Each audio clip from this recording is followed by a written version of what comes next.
네, 이번에는 사회복습 영상입니다. 우리가 1단원 국토와 우리생활 단원에서 여러분이 상당히 많은 어려움을 좀 겪었던 걸로 기억을 해요.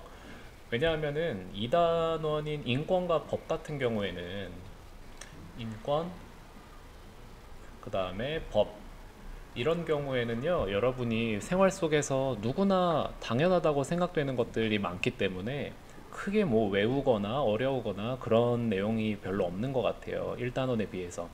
근데 1단원 같은 경우에는 뭐 국토, 뭐 영토, 영해, 그 다음에 우리 국가의 위치 등등등에 대해서 조금 생소했던 내용들이 많이 나왔기 때문에 여러분이 어려움을 좀 많이 겪었던 것 같아요. 그래서 한번 단원부터 좀 살펴보면요. 우리가 처음으로 배웠던 사회에 5학년 들어와서 처음 배웠던 단원이 뭐냐면 우리 국토의 위치, 그 다음에 영역이에요. 이번 영상에선 여기까지만 한번 해보도록 할 건데 위치와 영역에 대해서 알았어야 됐어요. 그래서 첫 번째 위치, 그 다음에 두 번째 영역.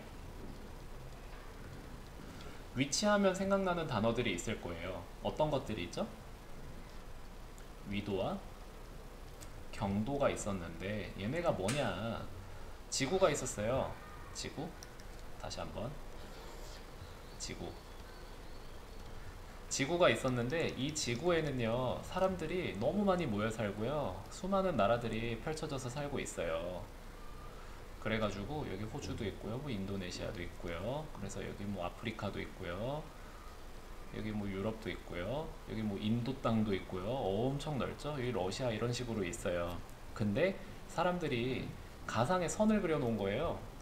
너무 구분하기가 어려우니까 좌표라고 하죠. 선을 하나 그어놨는데요. 그 중에 위도가 뭐냐? 위도는요, 위도 가로선이에요. 쭉. 그래서 위선을 갖다가 위도, 위선 이렇게 그려놓은 가로선을 우리는 위선이라 그래요. 그리고요, 위선 여기 한가운데에 있는 이 부분을 우리는 적도라고 불렀고요. 적도는요 0도예요. 그리고 이 위도는요 각도로 나타낸 건데요. 0도보다 북쪽에 있으면 북위, 그 다음에 남쪽에 있으면 남위라고 했고요. 이렇게 가로선을 지구 끝까지 해서요. 북극이 북위 90도가 됐고요. 남극이 남위 90도가 되는 가상의 선이었어요. 그러면 우리나라는 어느 정도에 있냐? 적도보다 북쪽에 있기 때문에 북위에 속하고요. 그 다음에 여기 부분이 한 30도, 그 다음에 이 부분이 한 60도 정도라고 생각하면은 한 3, 40도 정도에 우리나라는 위치해 있구나. 북쪽으로 올라가면 올라갈수록 춥고요. 그 다음에 남극 쪽으로, 남위에서는 남쪽으로 가면 갈수록 추워요.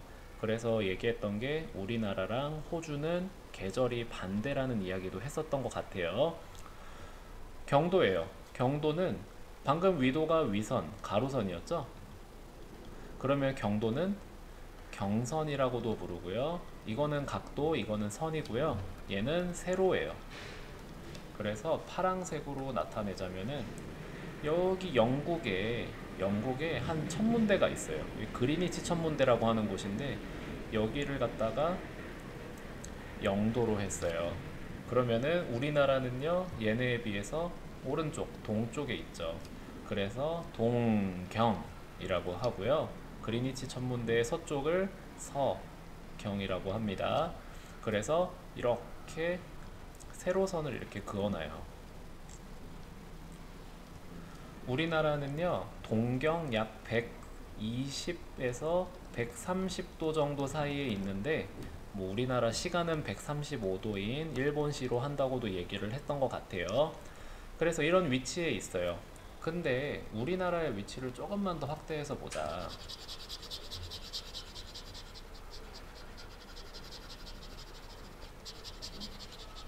자, 지우고. 우리나라의 위치를 봤을 때요, 대한민국은요 이런 식으로 대한민국이 있고요, 옆에는 중국, 옆에는 일본이 이렇게 길게 뻗어 있습니다. 일본은 섬 여러 개가 있죠. 그 다음 위에는 러시아가 있어요. 만약에 우리나라가 이런 식으로 남북이 지금 분단이 되어 있는 상태인데, 그리고 이쪽에는 여기까지가 중국이고요, 여기가 러시아예요. 그 다음에 여기가 일본이라고 쳐봅시다. 그러면은 제주도 맨날 안 그린다고, 울릉도독도 안 그린다고 혼났죠. 우리나라는요 삼면이 바다로 둘러싸여 있어요. 그래서 이런 지형을 우리는 뭐라고 하냐면은 반도라 그래요. 반도인데 한민족이 사는 반도라고 해서 한반도라고 합니다. 우리나라는요 중국이랑 일본이랑 중국 뭐 러시아 등등 우리나라 배가 참 많이 다니는 나라예요. 그런데 이 배가 다니면서 이 부산항이라던가 그 다음에 뭐 인천, 뭐 강원도는 큰 항구 같은 경우에는 강원도 쪽에는 별로 없고요. 그래서 여기에 배가 많이 왔다 갔다 할 수 있는 그런 자리예요. 한 가운데 정도라고 생각하면 될 것 같아요. 물론 일본도 마찬가지. 그래서 해양 환경에서 바다로 왔다 갔다 하기 참 좋은 위치에 있다라고들 얘기를 합니다. 그러면은 두 번째 영역으로 넘어갈게요. 영역은요 크게 우리나라 땅을 봤을 때 이렇게 땅이 있고요. 그 다음에 이런 식으로 바다가 있습니다. 그 다음에 이런 식으로 하늘이 있겠죠. 그러면은 우리가 밟고 있는 요 땅은요, 땅, 흙 해서 영토라고 해요. 그 다음에 우리가 수영할 수 있는 바다, 그 중에서 우리나라에 힘이 미치는 요 정도까지가 영, 해, 바다 해자 써서요. 그 다음에 공중이죠. 그래서 영, 공입니다. 영공, 영토, 영해라고 해요. 그런데 영토 같은 경우에는 우리가 밟을 수 있는, 쉽게 말하면 땅이에요. 그리고 영해는요, 이 해안선 있죠. 가장 끝에 있는 해안선으로부터 대체로 12헬이라는 단위를 사용했었어요. 대략 뭐 한 20 몇 킬로 된다고 하죠. 22km 정도. 그리고 영공은 영토와 영해의 하늘. 그러면은 영해를 지나가면 여기는 우리 영공이 아니에요. 그랬는데 특별한 경우가 하나가 있었어요. 대한민국을 이렇게 그렸을 때, 대한민국이에요, 대한민국. 그랬을 때 서해와 남해와 동해가 좀 다릅니다. 서해 같은 경우에는 뭐가 많다 그랬어요? 갯벌이 많아요. 그리고 밀물이랑 썰물 됐을 때 바닷물이 꽤 많이 빠져나가거든요. 남해도 마찬가지예요. 섬도 많고 여기도. 그래서 서해, 남해 같은 경우에는요, 평소에는요 이렇게 바다가 이렇게 있으면 섬도 있고요, 그 다음에 우리나라 영토가 있겠죠. 이 영토에서 평소에 바닷물이 여기까지 들어와요. 그런데 바닷물이 빠지게 되면요, 여기 정도까지 빠지게 되는 경우들이 생겨요. 그래서 우리나라 땅 넓게 잡으면 좋잖아요. 그래서 영토, 영해는요 썰물일 때를 기준으로 영토를 잡고요, 영해도 썰물일 때부터 여기서 12해리까지 잡는다고 생각을 하면 돼요. 그 다음에 이렇게 튀어나와 있는 섬들 있죠. 섬.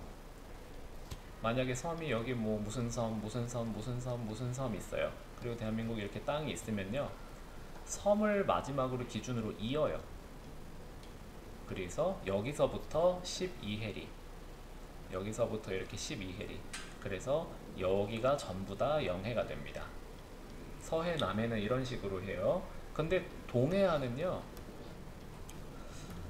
동해안은 해안선이 되게 단조롭고요. 해수욕장 가본 사람들 많겠지만 참 그냥 일반적으로 이렇게 뻗어 있어요. 여기가 영토예요. 그래서 그냥 해안선으로부터 12해리까지 여기가 영해라고 합니다. 동해안은 특별할 게 없어요. 서해안과 남해안이 해안선이 너무 복잡하고 갯벌이 너무 많아서 그래요. 그런데 딱 또 이제 예외가 하나가 있어요. 예외가 어디냐면은 일본이랑 우리나라랑 생각보다 되게 가까워요. 그래서 여기 동해 말고 남해 쪽 있죠. 남해 쪽이 조금 문제가 되는 경우가 있는데, 남해 여기를 갖다가 확대를 해보면요, 여기서 이제 영해가 이런 식으로 쭉 옵니다. 근데 지도를 보아서 알 거예요. 여기만 이렇게 좁아요. 이 부분만 좁아요. 그리고 왜 좁은가 봤더니 일본 땅이 여기에 이런 식으로 와 있어요. 그래서 여기는요 3해리밖에 안 된대요. 각각. 그래서 대한민국 쪽 3해리, 일본 쪽 3해리. 왜냐면은 너무 가깝기 때문이에요. 여기를 우리 대한해협이라고 예전에 얘기를 했던 것 같아요. 그래서 일단 여기 정도까지 얘기를 하면 좋을 것 같아요. 그리고 영상으로 봤던 것 중에 하나가 이런 게 있었어요. 북한이랑 남한이 지금은 갈라져 있기 때문에 여기 지금 우리가 왔다 갔다 할 수가 없어요. 그래서 뭐 비행기를 타고 이동하거나 배를 타고 이동하거나 이런 식으로 얘기를 했었는데, 아시안 하이웨이라는 게 지금 우리나라에서 지금 여기까지 도로가 되어 있고요. 여기 막혀 있어요. 근데 만약에 통일이 된다.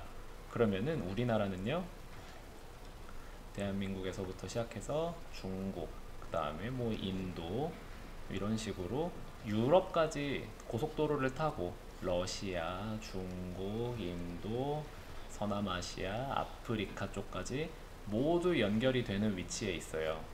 그렇기 때문에 통일이 된다면은 뭐 기차를 타던가 아니면은 뭐 기차, 뭐 자동차 등등으로 유럽 여행까지 갈 수 있는 위치에 있다는 거, 그런 내용까지 했던 것 같습니다.